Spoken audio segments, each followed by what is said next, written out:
네, 오늘 저희가 함께 보실 살아계신 하나님의 말씀은 누가복음 19장 29절에서 44절까지의 말씀입니다.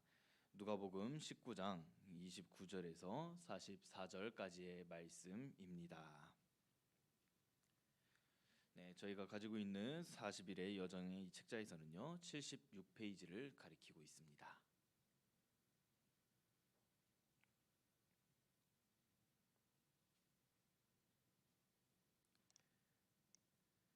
누가복음 19장 29절에서 44절까지의 말씀을 제가 한 절 읽고 그다음에 우리 성도님들께서 한 절 읽고 마지막 구절은 다 함께 봉독하시도록 하겠습니다.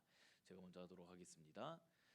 감람원이라 불리는 산 쪽에 있는 베박게와 베다니에 가까이 가셨을 때에 제자 중 둘을 보내시며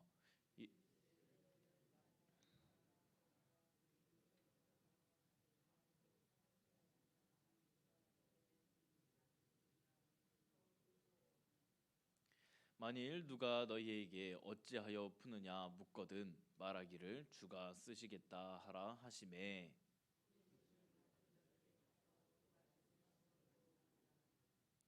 나귀 새끼를 풀 때에 그 임자들이 이르되 어찌하여 나귀 새끼를 푸느냐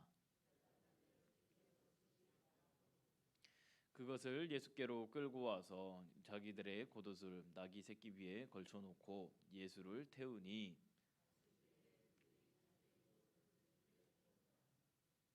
이미 감람산 내리막길에 가까이 오심에 제자의 온 무리가 자기들이 본 바 모든 능한 일로 인하여 기뻐하며 큰 소리로 하나님을 찬양하여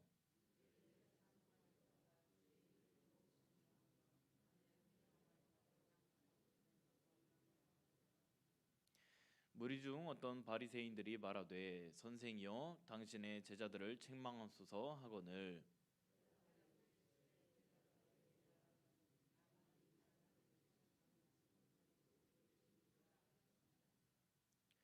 가까이 오사 성을 보시고 우시며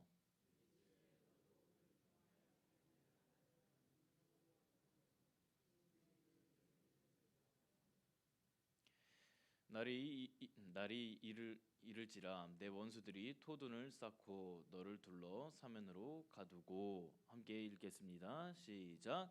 또 너와 및 그 가운데 있는 내 자식들을 땅에 메어 치며 돌 하나도 돌 위에 남기지 아니하리니 이는 내가 보살핌 받는 날을 알지 못함을 아니라 하시니라. 아멘. 이 말씀은 살아계신 하나님의 말씀입니다. 사랑하는 성도 여러분, 오늘 본문은 예수님께서 예루살렘에 입성하시는 그러한 장면이 나오고 있습니다. 이 장면은 겉으로 보면 매우 화려하고 영광스러운 그러한 장면 중 하나입니다. 수많은 사람들이 모여 있고 종려 가지를 흔들며 겉옷을 길에 깔았습니다. 그리고 큰 소리로 외쳤습니다. 찬송하리로다 주의 이름으로 오시는 왕이여. 이 장면은 마치 개선 장군이 전쟁에서 승리하고 돌아오는 것처럼 왕이 도성에 입성하는 것처럼 환호하는 그러한 장면으로 연출되어졌습니다.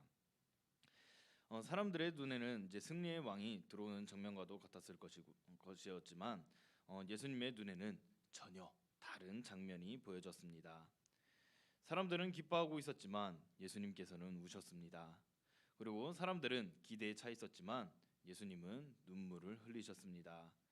또 사람들은 왕을 맞이한다고 생각하였지만 예수님은 멸망을 향해 가는 성을 보고 계셨습니다. 이 장면은 매우 그런 충격적인 장면입니다. 왜냐하면 환호 속에 눈물이 있고 기쁨 속에 슬픔이 있었고 영광의 입성 속에 심판의 경고가 있었기 때문입니다. 사랑하는 성도 여러분, 오늘 저희는 이 말씀을 통해 매우 중요한 질문을 던져야 합니다. 나는 어떤 왕을 모시고 있는가? 나는 정말 예수님을 왕으로 모시고 있는가? 라는 질문입니다. 오늘 본문은 눈물로 예루살렘에 입성하신 왕이신 예수님을 통해 저희의 신앙을 깊이 돌아보게 합니다. 함께 저희가 첫 번째 대지를 보시도록 하겠습니다. 첫 번째 대지입니다. 시작. 예수님은 겸손한 왕으로 입성하셨습니다. 아멘. 함께 이어서 본문 30절도 함께 보시도록 하겠습니다. 시작. 이르시되 너희는 맞은편 마을로 가라. 그리로 들어가면 아직 아무도 타보지 않은 나귀 새끼가 매어 있는 것을 보리니 풀어 끌고 오라. 아멘. 예수님께서는 이 예루살렘에 들어가실 때 말과 전차를 타지 않으셨습니다. 나귀 새끼를 타고 들어가셨습니다.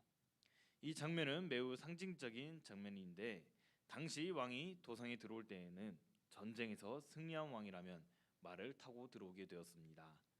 군사적 힘과 권위를 나타내기 위해서 말입니다. 그러나 예수님께서는 나귀를 타셨습니다.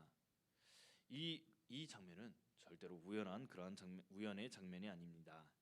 구약의 예언을 이루시는 그러한 장면을 뜻하고 있습니다. 스가랴 9장 9절 말씀을 보시면은 이렇게 나와 있습니다. 저희 함께 봉독하시도록 하겠습니다. 시작. 시온에 따라 크게 기뻐할지어다. 예루살렘에 따라 즐거이 부를지어다. 보라, 내 왕이 내게 임하시나니 그는 공의로우시며 구원을 베푸시며 겸손하여서 나귀를 타시나니 나귀의 작은 것 곧 나귀 새끼니라. 아멘.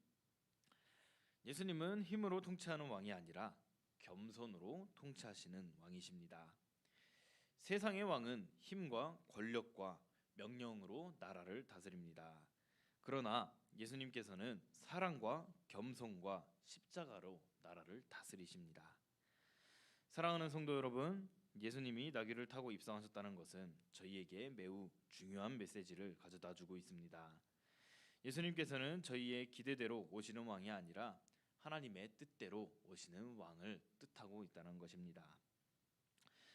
이 사람들은 이 왕이 왔을 때에 로마를 무너뜨릴 왕, 정치를 바꿀 왕, 삶을 편하게 해줄 왕을 기대하였습니다. 그러나 예수님은 죄를 해결하려고 십자가를 지러 오셨습니다. 그리고 구원을 이루러 오셨습니다. 여기서 저희의 신앙을 돌아봐야만 합니다.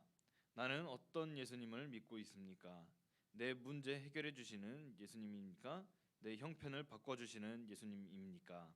내 삶을 편하게 해주시는 예수님입니까? 아니면 내 삶의 왕이 되시는 예수님입니까? 라는 이 질문들을 한번 생각해 보셨으면 좋겠습니다. 이 많은 사람들이 예수님을 믿고는 있지만 왕으로 모시지 않는 경우가 많이 있습니다. 도움이 필요할 때는 찾고 문제가 생기면 기도하고 어려울 때는 매달리지만 이 삶의 방향은 내가 정하고 결정도 내가 하고 주인 또한 내가 되는 경우가 많은 사람들 안의 모습 속에 있습니다. 이것은 왕을 모시는 신앙이 아닙니다. 왕을 모신다는 것은 이 모든 우리의 주권을 하나님 그 왕에게 올려드린 것입니다. 시간도 물질도 계획도 주님께 드리고 삶의 방향도 주님께 맡기는 것입니다. 오늘 이 새벽에는 저희가 이렇게 결단을 해야만 합니다. 주님, 내 삶이 왕이 되어 주십시오. 내 뜻이 아니라 주님의 뜻이 이루어지게 도와주시옵소서라고 이런 고백을 하실 수 있는 우리 모든 성도님들이 되시기를 주님의 이름으로 축복합니다. 네, 함께 두 번째 대지를 보시도록 하겠습니다. 시작. 사람들은 왕을 환영했지만 예수님을 알지 못했습니다. 아멘. 함께 이어서 오늘 본문의 38절 말씀도 함께 보시도록 하겠습니다. 시작. 이르시되 찬송하리로다. 주의 이름으로 오시는 왕이여, 하늘에는 평화요 가장 높은 곳에는 영광이로다 하니.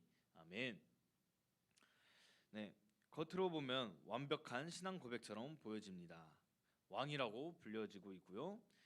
또 찬송하고 있었고 환영하고 있었습니다. 그러나 예수님께서는 이런 가운데에서 전혀 기뻐하시지 않으셨습니다. 왜냐하면 그들은 예수님이 누구인지 전혀 모르고 있었기 때문입니다. 그들이 원했던 왕은 정치를 잘하는 왕, 또 로마를 무너뜨릴 수 있는 왕, 경제를 회복시킬 수 있는 왕, 이스라엘을 강하게 만들 수 있는 왕, 이런 왕을 기대하였습니다. 그러나 예수님께서는 어떤 모습으로 오셨죠? 죄를 해결하러 오신 왕이셨습니다. 그리고 십자가를 지러 오셨고 구원을 이루기 위하여서 오신 그러한 왕이셨습니다. 문제는 이것입니다. 사람들은 하나님을 믿는다고는 하지만 자기가 원하는 하나님을 믿는 경우가 너무나도 많았다는 것입니다. 하나님의 뜻을 따르는 것이 아니라 본인의 뜻을 이루어줄 그러한 하나님을 찾고 있었다는 것입니다. 이것이 신앙의 가장 큰 위험을 나타내고 있습니다. 예배를 드리고는 있지만 회개는 없었고, 기도는 하고는 있지만 순종은 없었고, 찬양도 하고는 있지만 삶의 변화로는 없었습니다. 그리고 입으로는 왕이라고는 하고는 있지만 삶에서는 왕으로 인정하지 않았습니다. 사랑하는 성도 여러분, 신앙은 감정이 아닙니다. 그리고 분위기가 아니고 신앙은 습관이 아닙니다. 신앙은 예수님을 왕으로 인정하는 그러한 삶입니다. 말씀 앞에 순종하면서 죄를 끊어내는 것입니다. 하나님의 뜻을 따르면서 저희는 또한 살아갈 때에 오늘 이 질문을 통해 앞서 나가시기를 바랍니다. 나는 정말 예수님을 알고 있는가? 나는 정말 예수님을 왕으로 모시고 있는가? 환호만 하는 신앙이 아니라 순종하는 그러한 신앙을 가지시면서 살아가시기를 주님의 이름으로 소망합니다. 함께 세 번째 대지도 보시도록 하겠습니다. 시작. 예수님은 회개하지 않는 성을 보며 눈물을 흘리셨습니다. 아멘. 함께 이어서 본문의 41절 말씀도 함께 보시도록 하겠습니다. 시작. 가까이 오사 성을 보시고 우시며. 예수님께서 오늘 이 말씀을 통하셔서 우셨습니다. 이 장면은 매우 충격적인 장면인데요. 왕이 우는 장면을 나타내고 또 구원자가 우는 장면이기도 하고 하나님의 아들이 우는 장면이기도 하였기 때문에 충격적인 그러한 장면이었습니다. 예수님께서는 왜 우셨습니까? 함께 42절 말씀 보시도록 하겠습니다. 시작. 이르시되 너도 오늘 평화에 관한 일을 알았더라면 좋을 뻔하였거니와 지금 내 눈에 숨겨졌도다. 아멘. 평화의 길을 몰랐었고 구원의 길도 몰랐었고 회개의 길을 몰랐었기 때문입니다. 이 42절 말씀을 다음으로 44절 말씀을 보면은 이는 내 보살핌 받는 때를 알지 못함을 인함이니라라는 이 말씀이 나오고 있습니다. 하나님이 찾아오신 때를 몰랐기 때문입니다. 그리고 은혜의 때와 회개의 기회를 놓쳤기 때문에 오늘 말씀에서 예수님은 우신 이유가 됩니다. 사랑하는 성도 여러분, 예수님의 눈물은 예루살렘만을 위한 그러한 눈물이 아니셨습니다. 오늘 저희의 모두를 향한 그러한 눈물이실 수도 있습니다. 예배는 드려지고 있지만 회개는 아직 못하고 있고, 말씀은 듣고 있지만 변화는 이루어지지 않고, 기도는 하고는 있지만 세상을 따라가는 그러한 세상 사람들의 삶을 보면서 주님께서 눈물을 흘리신다면 주님께서 이 눈물을 흘리셨습니다. 저는 오늘 이 말씀을 조금 묵상하면서 좀 마음이 많이 아팠습니다. 저에게도 이러한 모습들이 있었기 때문입니다. 그러나 이 주님께서는 저희를 정죄하시려고 우시지 않으셨습니다. 돌아오기를 원하셨기 때문에 오늘 이 말씀에서는 예수님은 우셨습니다. 그리고 회개를 원하시기 때문에 우셨습니다. 그리고 다시 주님께 돌아오기 원하셨기 때문에 우셨습니다. 오늘이 이 말씀을 통하여서 저희 모두가 다시 회개하고 또 주님께로 돌아오는 그러한 모습들이 되셨으면 좋겠습니다. 오늘이 결단할 시간입니다. 주님의 눈물이 나를 깨우는 눈물이 되시기를 소망합니다. 사랑하는 성도 여러분, 예수님은 눈물로 예루살렘에 입성하셨습니다. 사람들은 환호하였지만 주님께서는 울고 계셨고, 사람들은 왕을 맞이한다고 생각하였지만 주님께서는 심판을 보고 계셨습니다. 이 장면은 오늘 저희의 신앙을 깊이 돌아보게 합니다. 저희는 어떤 왕을 맞이하고 있습니까? 겸손의 왕을 맞이하고 있습니까? 아니면 십자가의 왕을 맞이하고 있습니까? 아니면 회개를 요구하시는 왕을 맞이하고 있습니까?